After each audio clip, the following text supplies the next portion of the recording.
Welcome to the Keeping It Simple podcast. I'm your host, Dr. Alicia Main.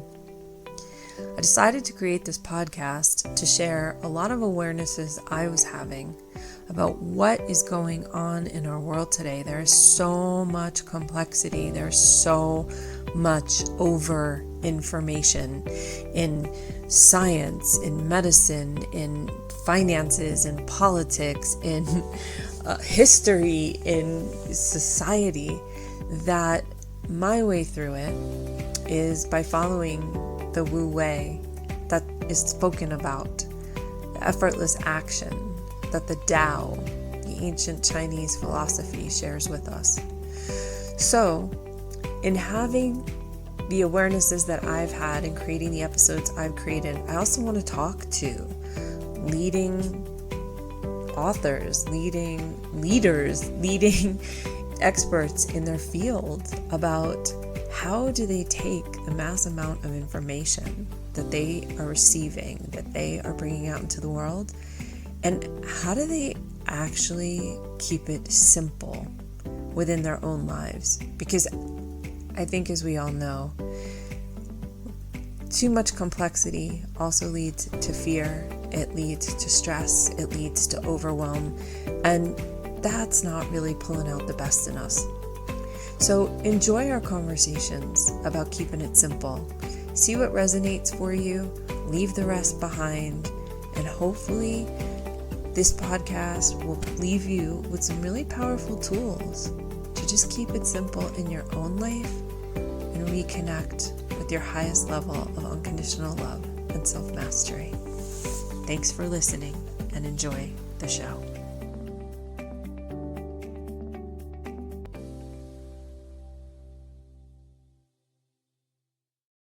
So, thank you for listening.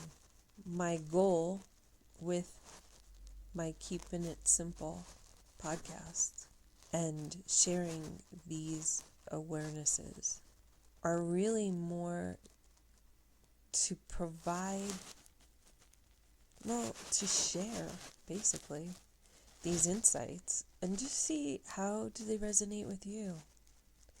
Do they trigger something in you? Maybe it's happy or relieved, or maybe it's joyous, maybe it's confrontational, maybe you feel angry, maybe you feel rage, maybe you get pissed off at me, like how could she be saying this? But the thing is, for me, not to have power over you. That's the whole point. I don't want power over you. I don't want your power. I want you to have your power. I want you to love yourself unconditionally. I want you to understand and live your own mystery, and as you're doing it, to unconditionally love yourself. Because that is when we win the lottery. That is when we win the game of life. My dad used to have this little like magnet thing in his car, and he said the difference between men and boys is the price in their toys. And there's this saying like, whoever has the most wins. But here's the thing.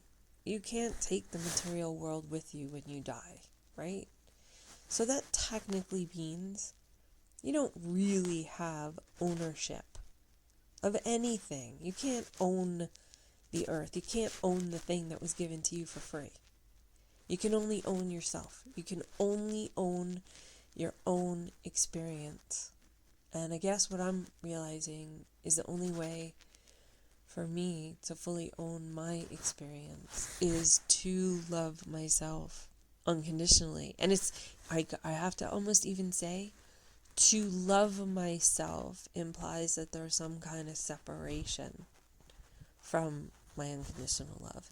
Because it's not a state of to do unconditional love. It's to recognize and be and allow the unconditional love that I already am to flow freely through me with zero excuses. To be that powerful.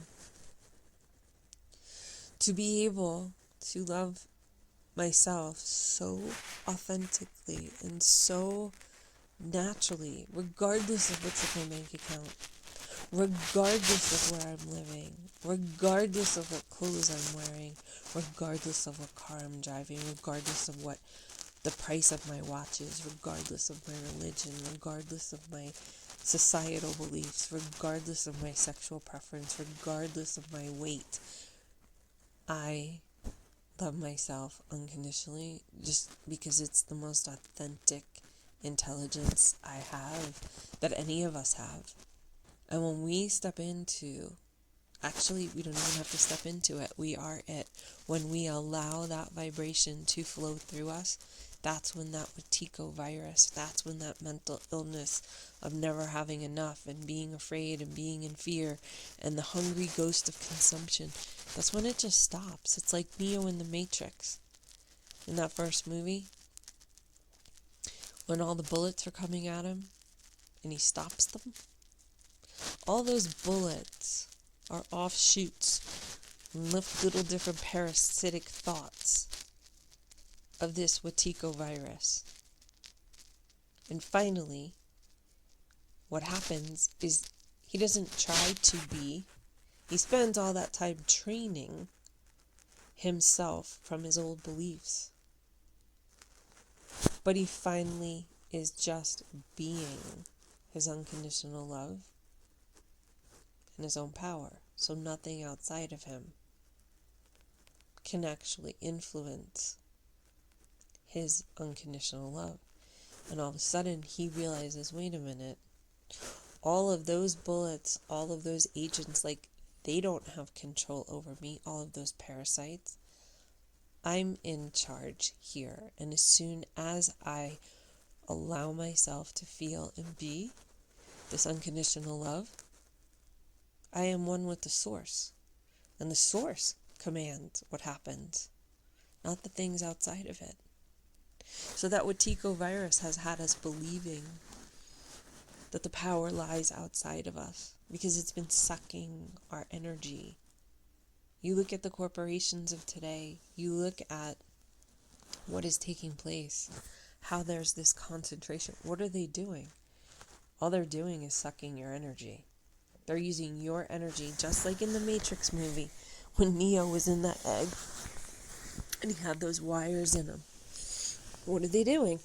They're sucking your energy to make batteries for their wars, for their takeover of the planet. This is not conspiracy theory. This is just waking up to, let's keep it simple and look at what's really taking place here. Right? Let's stop seeing from that artificial lens that's trying to inject parasites into you, that's trying to claim your health, that's trying to rob you of your unconditional love and the power that resides within you. You get to keep it. It's yours. It's your birthright. And when they try to suck your energy with fear and laws that tell you this is the way it is, no, it's not. That's man's law. That's not God's law. And God's law trumps man's law any day of the week. So I'm curious, because this is just coming out of me as a pure channeling, and it's just a sharing. So how does this resonate or not resonate with you? I feel like it's really important, instead of us arguing about things that are so trying to be right, instead of being in right relationship, where does this sharing resonate or not resonate in your body? Because I'm not trying to speak to your brain right now. I'm speaking to your soul essence.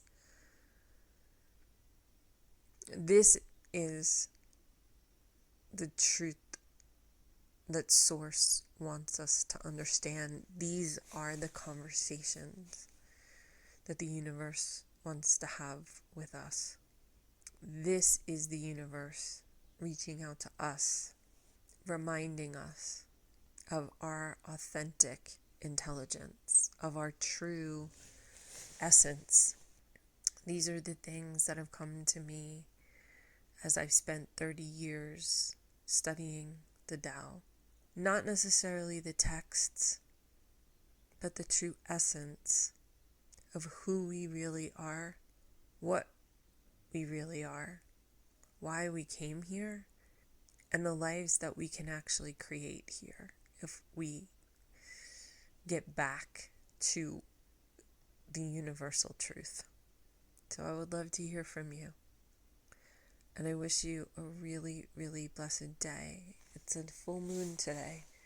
So let go of all that's no longer serving you and allow yourself, no matter how painful, to release the old patterns and beliefs and the lies of the Wetiko virus and that hungry ghost. This is just a reminder that you are already unconditional love. And you can feel your own self-betrayals, and you can release them, and you can just simply reconnect with your own unconditional love.